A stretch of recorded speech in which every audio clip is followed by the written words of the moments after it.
Hello, ladies and gentlemen, and welcome to Military Mayday. We're pointing out a few pieces on the chessboard.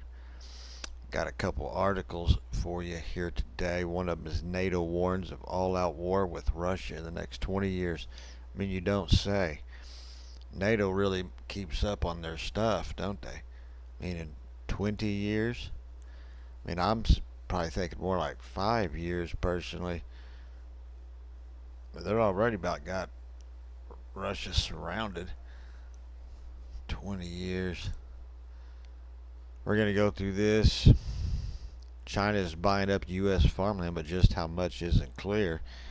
Well, I've come across these articles before I started really doing this channel, and it's a lot. Uh, and I think the reason, if I can remember, is because they had them through different dummy companies and different holdings and shit like that. Well, these companies work.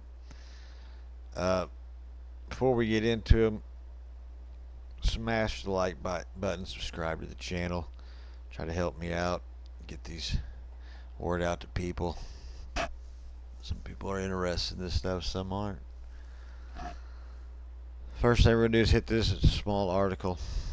America is seeing more and more of its most fertile land snapped up by China and other foreign buyers, yet problems with how the U.S. tracks such data means it's difficult to know just how much. Most read from Bloomberg. Foreign ownership. Most read. Okay. Foreign ownership and investment in U.S. farmland, pastures, and forests jumped to 40 million acres in 2021, up 40% from 2016. I wonder who got into office around that time and possibly changed the laws. According to the Department of Agriculture data, but an analysis conducted by the U.S. Government Accountability Office, a nonpartisan watchdog that reports to Congress, found mistakes in the data, including the largest landholding linked with China being counted twice. Other challenges include the USDA's reliance on foreigners self-reporting their activity.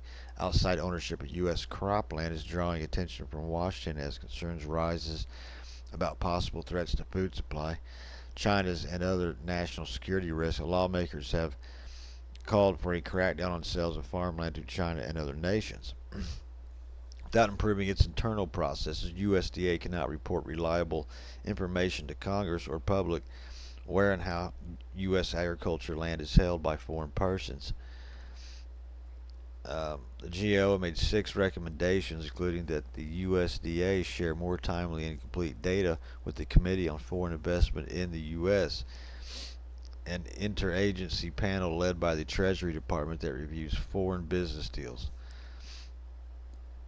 Yeah, China does own a lot. They own pork companies, they own beef companies, they own farmland. Uh, I'm saying I bet you they're not double counting it. I'd bet you that's probably the real count. There's probably more than even there.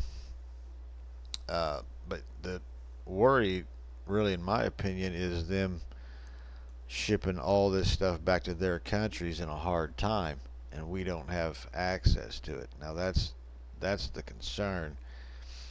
And so you better have your backyard garden, right? NATO warns of all-out war with Russia in the next 20 years.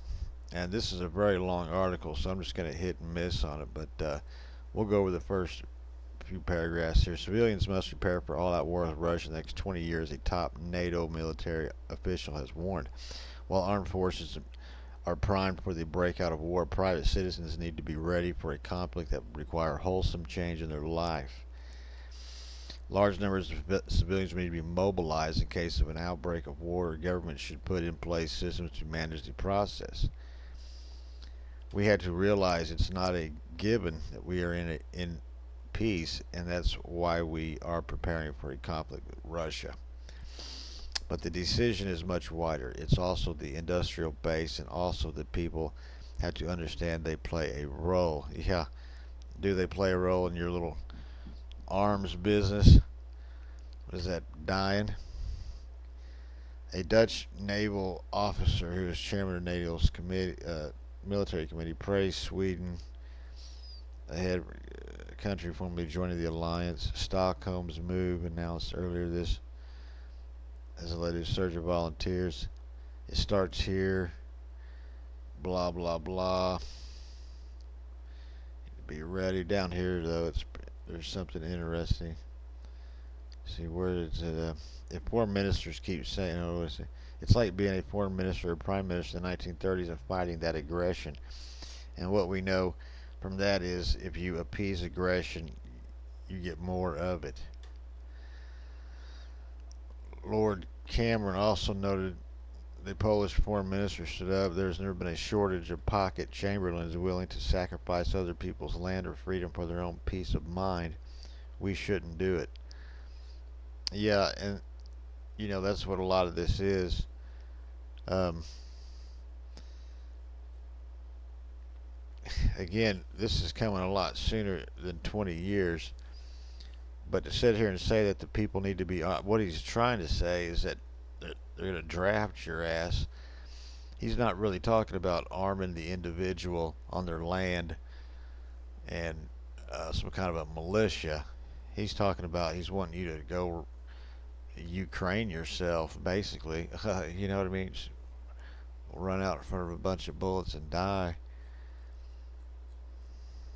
I don't know. You tell me. Don't forget to like and subscribe. Toodaloo.